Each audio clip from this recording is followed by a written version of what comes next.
Fala galera, esse é mais um Maconhômetro Imprensa começando, o nosso programa de entrevistas com jornalistas especializados em políticas de drogas e maconha atuantes aqui no Brasil.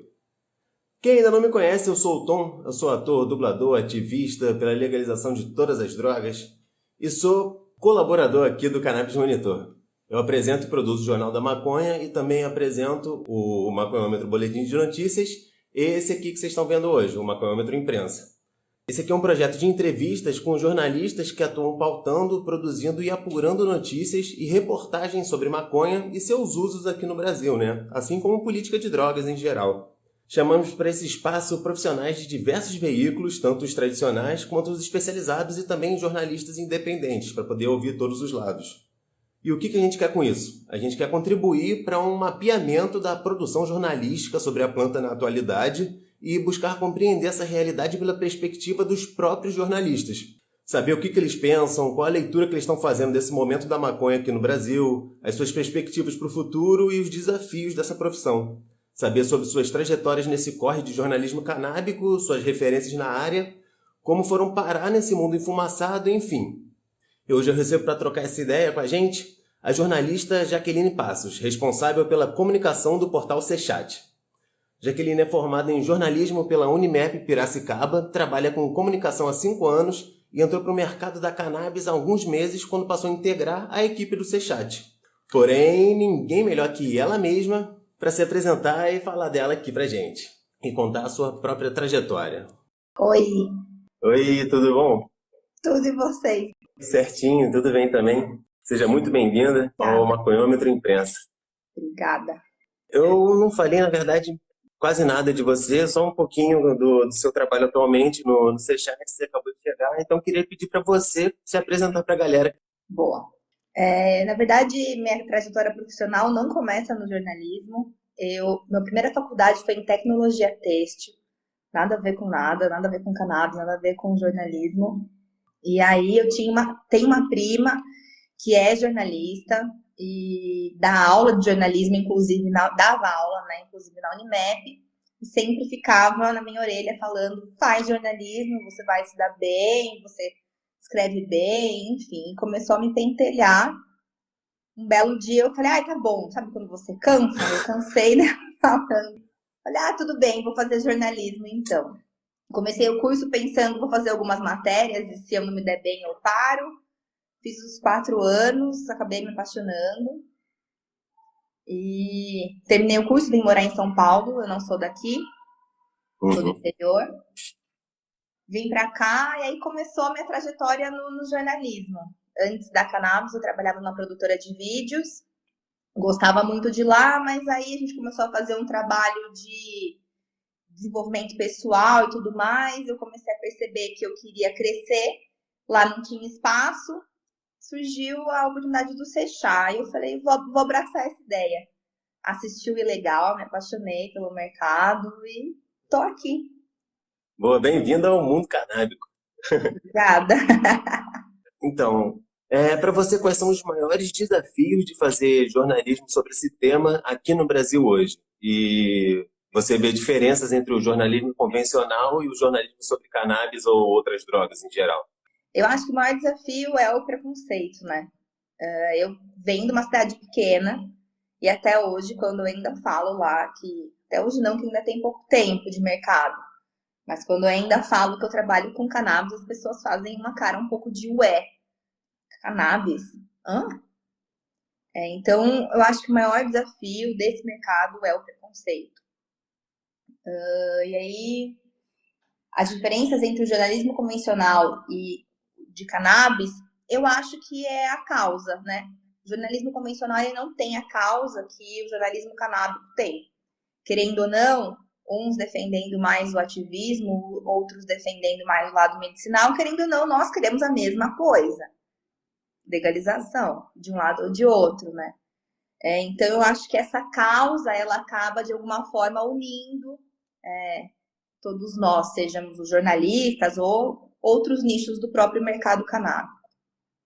Sim, sim. Pô, concordo total. Alguns não querem tanto a mesma coisa não, mas Ah, mas a gente vai ter que caminhar junto. Ah, sim, é. Às vezes tem que dar a mão, infelizmente. Certeza. Te perguntar, qual a sua visão sobre o jornalismo sobre cannabis sendo feito no Brasil hoje pela grande imprensa? Digo os tradicionais, né? Veja, Folha, Globo, Época, Estadão, e alguns deles possuem até jornalistas, digamos, setoristas, né? Só para cobrir o tema cannabis, por exemplo. Queria saber se você acompanha e como que você analisa esse trabalho da grande imprensa em relação a...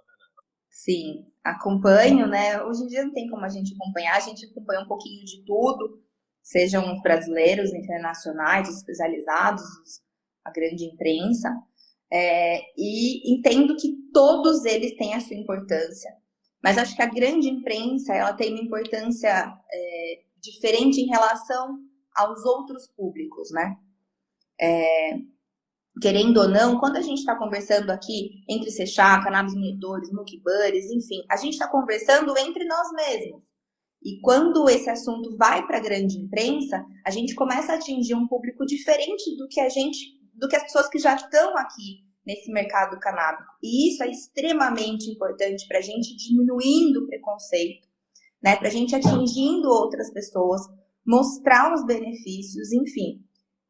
Eu acho que só a cannabis estando na grande imprensa é que a gente consegue meio que derrubar, sabe, esses paradigmas.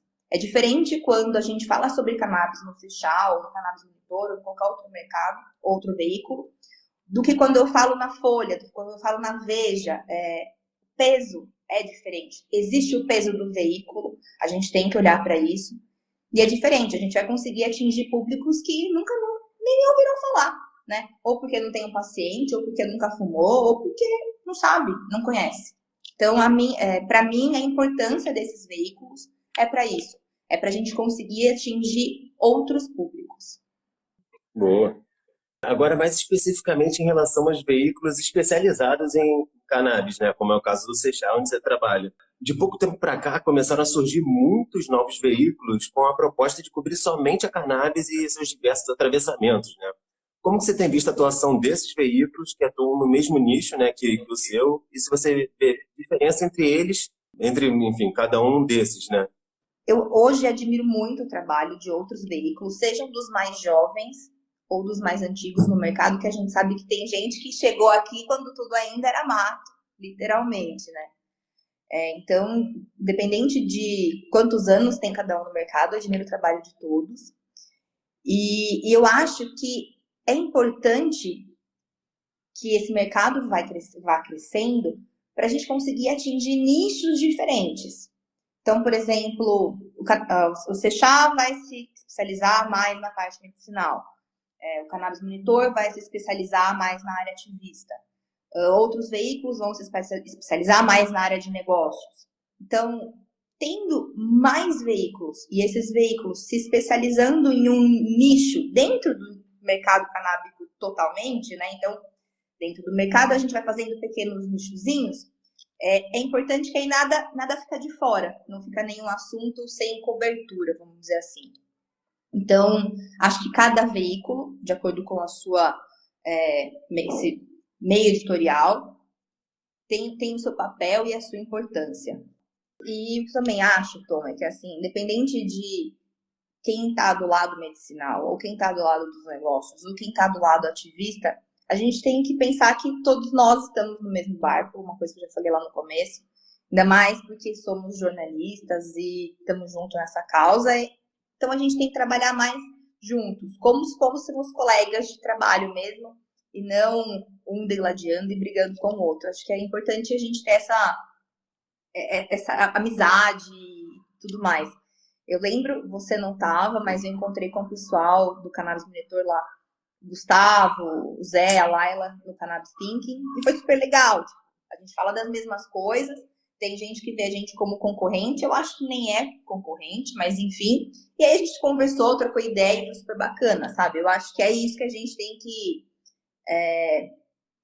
plantar nesse mercado. Sim, total. Quem vê como concorrente não entendeu. Exato. Não entendeu, basicamente.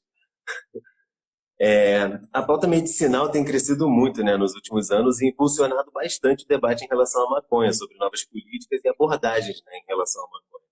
No entanto, muitas vezes ela é usada como um instrumento de reforço do estigma, né, do uso social, do uso adulto. Queria saber como que você vê esse movimento de valorização de um uso da planta e de uma forma totalmente errada, que é valorizando só o CBD para o uso medicinal, em detrimento do THC, que também, apesar de ser medicinal, acaba sendo associado ao uso social. Enfim, queria saber o que que você acha desse tipo de ideia que estão dando por aí. Não concordo. Mas vamos lá, vamos começar do começo, né?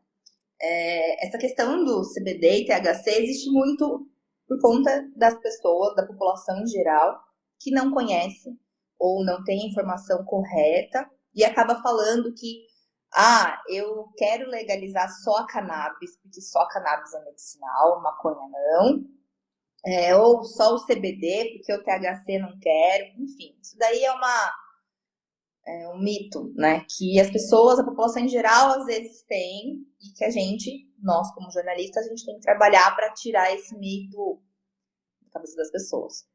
Eu me lembro que logo que eu comecei a trabalhar no Seixá, nos primeiros dias, assim, eu fui entrevistar um médico, eu fui entrevistar o Dr. Vitor, uma matéria sobre esclerose, e quando eu falei CBD, ele falou, não, peraí, para, CBD não. Sempre que você for falar, é cannabis, não fala CBD. E até hoje, toda vez que eu vou escrever alguma coisa, eu não coloco CBD, a não ser que seja algum estudo específico para CBD. Mas não coloco CBD nem como sinônimo para cannabis. Para a gente tirar mesmo essa ideia de que cannabis é só CBD, porque não é. Dentro da cannabis tem outros milhões de componentes. Então a gente tem que ir trabalhando um pouco isso, até nós mesmos, jornalistas, que trabalham nos meios. E outra coisa que eu acho também é que a gente acaba falando muito em CBD, né, e não em THC, por conta dos estudos. Infelizmente, ou felizmente, não sei, existem muito mais estudos em cima do CBD, depois do THC e depois dos demais canabinoides. Então, a gente acaba falando mais de CBD porque é o que está mais ali na mão, né? Então, é isso. Que sim, existe esse preconceito. A gente tem que, quanto mais puder rebater, mais os motivos, infelizmente, são esses. Assim, acredito até que seja muito por conta da proibição. Em vez de se estudar a planta toda, teve que se começar a isolar a planta para poder se estudar pouco a pouco, até se chegar onde se chegou hoje, né? Exato. Enfim, aqui no Cannabis Monitor, a gente faz o monitoramento, né, das notícias. Aí, muitas das vezes a gente troca de... Quando tá, cannabis, quando a gente está vendo que a matéria é muito cannabis, cannabis, a gente fala, não, gente, é maconha. Ninguém come feijão. Ou tem um argumento muito bom do Emílio, que ele fala, ninguém come feijão com orexativa, come feijão com arroz. Então, quando fala, não, maconha e cannabis são coisas diferentes. Não, é a mesma coisa, gente. São nomes diferentes só, mas é a mesma coisa, a mesma planta. Mas você sabe que a gente lá no Seixá acaba usando muito pouco maconha por conta das redes sociais. Que a Ah, gente sim, sabe que nas redes sociais a gente usa muito a palavra maconha, droga, etc. E eles diminuem o nosso diminui o engajamento. alcance. Então, às vezes, alguém faz algum comentário lá. É maconha? Por que vocês não usam maconha? Ué, nós gostaríamos, porque é a mesma coisa. Porém, né, a gente também tem que trabalhar com as ferramentas que nos dão, né? Sim, total, total.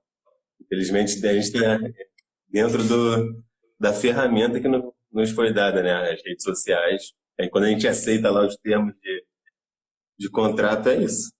E ninguém quer perder a página, né? Então a gente tem que trabalhar nas diretrizes deles, infelizmente. Exatamente. Infelizmente. Aqui. O monitoramento das notícias sobre maconha publicada no Brasil em 2020, né, feito pelo canal do Monitor, mostrou que, tirando as notícias policiais sobre prisões, enfim, apreensão, essas coisas, as matérias sobre questões medicinais, políticas e relacionadas ao mercado da maconha são as mais publicadas, somando 55% de todas as publicações do ano. Enquanto ativismo e educação somam apenas 5,3, um décimo, se comparado, né? Na sua visão, por que que as redações exploram tão pouco as iniciativas, né, as ações e reflexões dos ativistas nas coberturas sobre esse tema? Eu tenho duas ideias, né, sobre isso. A primeira, eu acho que é um pouco do preconceito também, de novo, né? de pensar aquilo que, por exemplo, se eu tenho um portal que pretende fazer negócios, é um portal mais comercial, e eu acabo indo muito para a pauta ativista ou falando muito de maconha, não de cannabis, existem algumas empresas que vão... não quero fazer negócio com você por conta disso. Então, querendo ou não, o meio corporativo, ele tem algumas regras e quem quer fazer negócio precisa meio que aceitar isso. E outra coisa também que eu acho, né, outra teoria que eu acredito, é que, infelizmente, jornalista escreve o que o público quer ver ou quer ler, enfim. Se não fosse por isso, a gente não teria os programas policiais que passam à tarde, né? Então, querendo ou não, a gente escreve ou fala de pautas que a gente sabe que vão dar audiência. E talvez falar sobre ativismo não dê tanta audiência. Não sei. Pode ser. É uma hipótese. Não sei se é verdade ou não. Uma coisa só, você comenta que é de educação e ativismo, né? Só uma curiosidade. No Sechá, quando nós, por exemplo, falamos sobre cursos, enfim, workshop, evento, são pautas muito bem acessadas. Então, a gente gosta bastante de falar desse assunto. Porque as pessoas precisam entender mais no mercado, estudar e etc. E também porque são assuntos que dão uma boa audiência.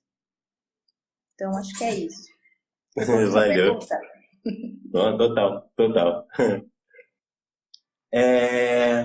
Agora eu queria falar sobre um tema muito em voga atualmente no Brasil, já há um tempo, né? Aliás, né? Fake news e desinformação. No ano de 2020, rolaram 3 grandes picos de busca sobre maconha no Google, né? Só que 2 delas foram por conta de fake news. Uma devido à viralização de uma notícia que afirmava que usuários de maconha seriam imunes ao coronavírus, que quiser adiar fosse, e outra que dizia que a OMS teria tirado a cannabis da lista de substâncias consideradas drogas. E acabou acontecendo só que 5 meses depois da publicação da notícia, né?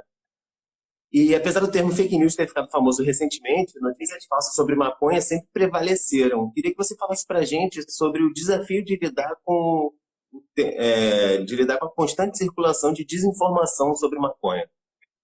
Eu acho que no jornalismo convencional em geral, o grande desafio das fake news é a questão da sede pelo furo, né? Os veículos querem tanto ter o furo que aí acabam metendo os pés pelas mãos. Eu acho que no mercado meio canábico, vamos dizer assim, a gente tem 2 grandes desafios aí, né? O primeiro por exemplo, essas notícias que eles colocam meio que para soltar para massa. Um exemplo: bala de maconha na porta das escolas. São coisas mentirosas, mas que eles querem soltar para massa e aí a massa vai seguir repetindo isso. Então, acho que o nosso grande desafio é, com a informação, com estudos e etc., ir combatendo tudo isso, né? E eu acho que não só nos meios de comunicação existem muitas fake news, como também na cabeça das pessoas.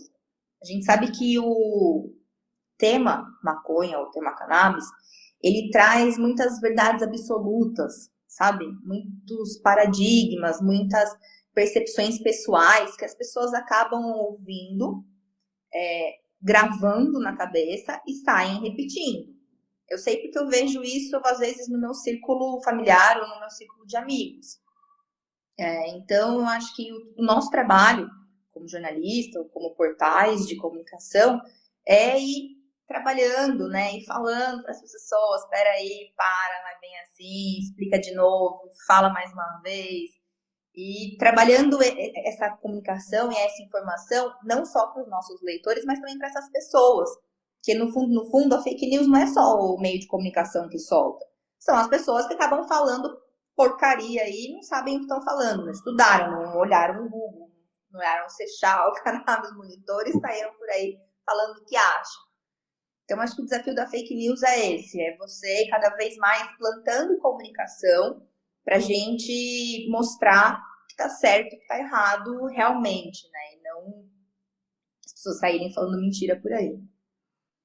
Sim, total. Às vezes, apesar de ter má fé, nem é sempre má fé. Às vezes é desinformação mesmo. Às vezes a pessoa nem pensa, sai compartilhando mesmo, quer Ouviu saber, alguém mas dizer? sim, alguém que ela tem como uma pessoa que tem conhecimento. Então, qualquer coisa que aquela pessoa fale, ela tem como autoridade, independente da pessoa estar falando a maior merda do universo. Exato, isso mesmo. É triste, mas é Ah, a dura realidade.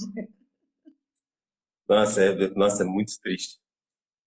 Queria te perguntar quem são ou quais são suas referências na área do jornalismo canábico ou sobre drogas em geral e qual a sua perspectiva sobre o futuro desse campo aqui no Brasil? Hoje em dia eu estou acompanhando bastante o High Times e o Hemp Today, porque são veículos que não ficam só em alguns países. Por exemplo, o Marijuana Moment, que fica só nos Estados Unidos. Esses dois, eles dão um compilado de mundo todo. O High Times, inclusive, do Brasil. Então, esses são os que eu mais venho acompanhando atualmente. Deixa eu ver aqui.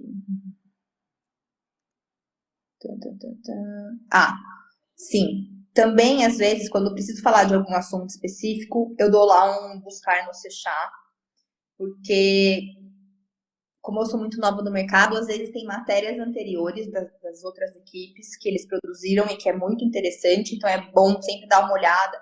Ah, será que esse assunto já foi falado lá atrás? Ou se eu quero falar sobre alguma coisa, eu preciso dar uma estudada, eu sempre dou uma buscada lá para ver o que já tem. Enfim, também é bem importante fazer esse trabalho aí de busca. Eu também gosto de olhar bastante as coisas que a Kaya Mind está soltando, de relatório, de dados. Tem coisas muito interessantes que eles estão soltando. E sempre dou uma olhadinha lá no Insta, sempre aparece alguma coisinha do Cannabis Monitor, pra gente entender o que está rolando no mercado, né? E sobre a perspectiva do futuro. Querendo ou não, todo mundo quer uma PL 399 aprovada, né? Todo mundo quer que, de uma forma ou de outra, a cannabis seja regulamentada. Eu sei que vocês, ativistas, prefeririam, né, que fosse regulamentado os adultos. Não vem ao caso se eu concordo com isso ou não, mas eu acho que a PL 399, por mais minúscula que ela pareça, ela é um galho, né, de uma árvore que ainda tem muito o que crescer.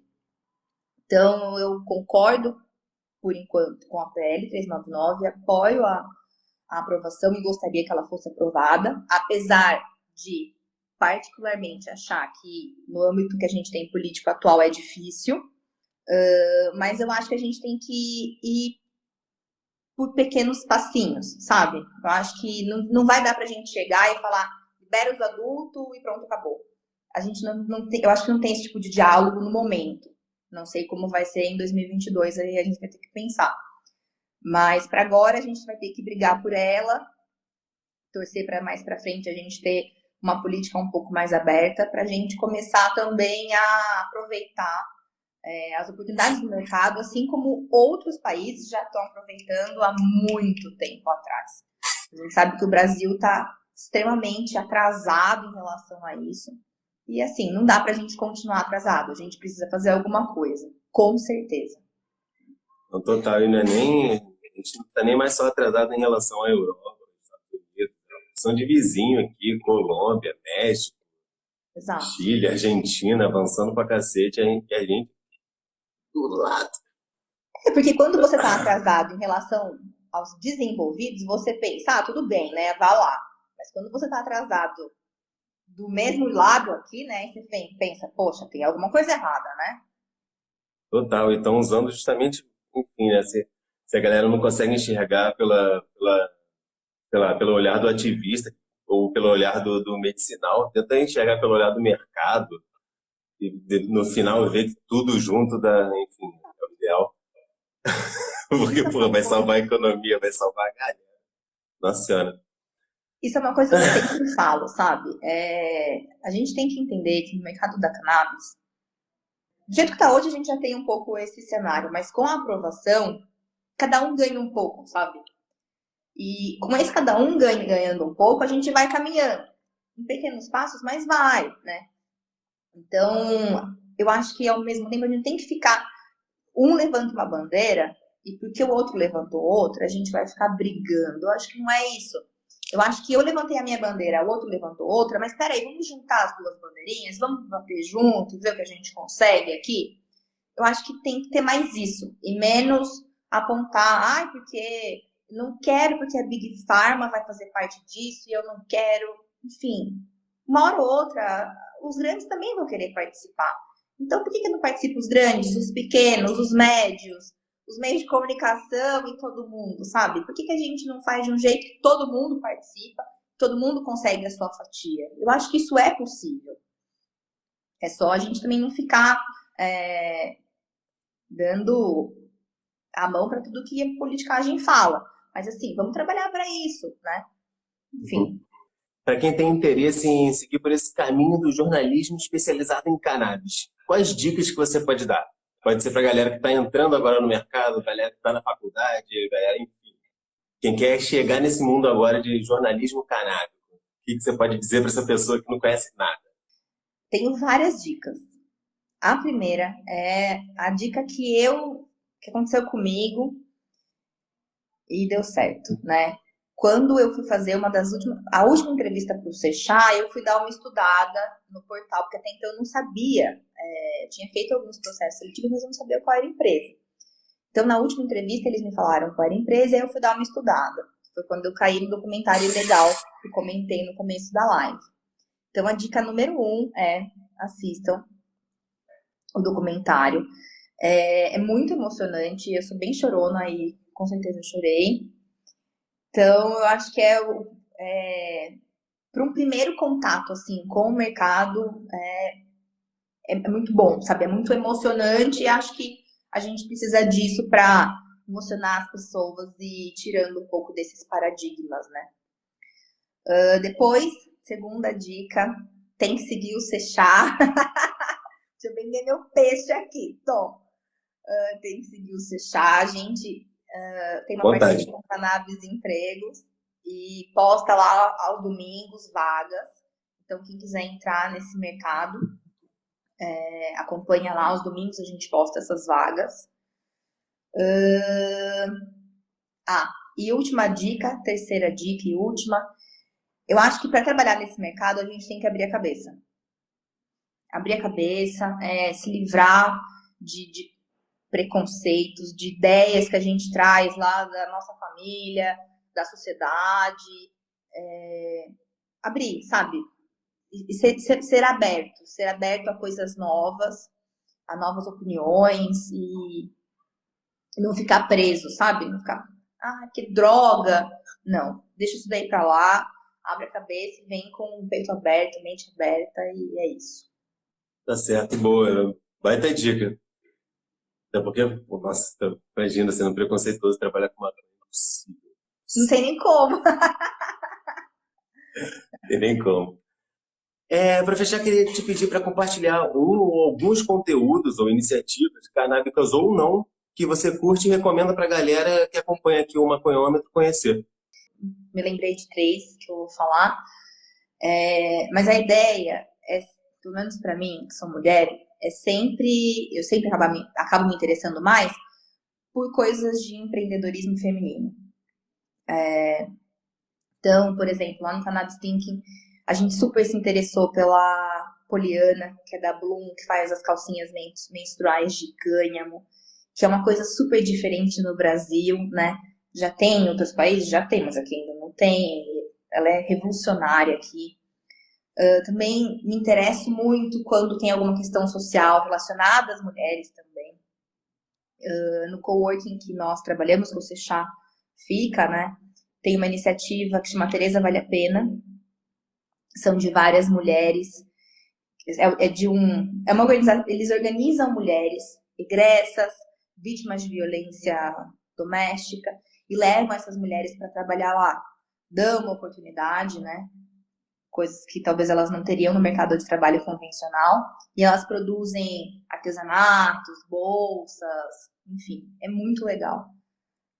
E também outra iniciativa que eu me lembro e que eu acho muito legal é da Revived, da Keila, não sei se vocês conhecem, mas ela tem uma iniciativa na empresa dela de só contratar mulheres.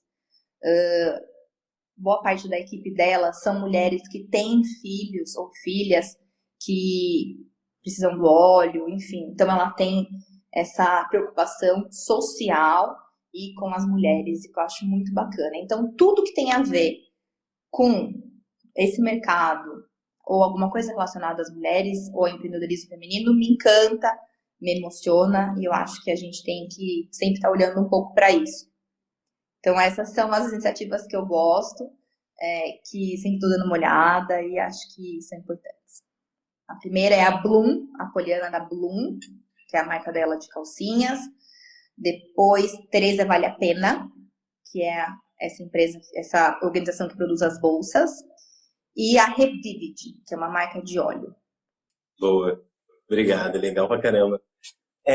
Queria agradecer por ter aceitado esse convite aqui, conversar com a gente, e agradecer também pelo trabalho que vocês fazem aí no Sechá.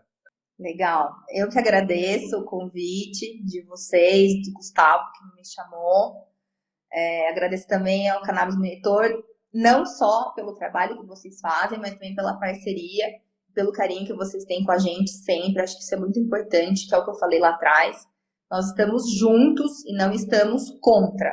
É sempre assim. Não tem como a gente ser contra nesse mercado. A gente tem que ser junto. Sempre. Então, agradeço vocês por essa abertura e essa parceria e pelo carinho que vocês têm. É isso. Obrigada mesmo, gente. Vocês são maravilhosos. E é isso. Boa sorte aí nesse trabalho da imprensa. Valeu, obrigado. Obrigada. Fui. Galera, muito obrigado por todos que ficaram aqui até agora. Se você puder, fortalece o Cannabis Monitor na nossa campanha de financiamento coletivo. O endereço é apoia.se/Cannabis Monitor. Assine também a nossa newsletter para receber de mão beijada toda semana uma inteirinha de informações sobre a planta. Se inscreve lá no nosso site cannabismonitor.com.br. Grande abraço, até a próxima, galera. Obrigadão, valeu!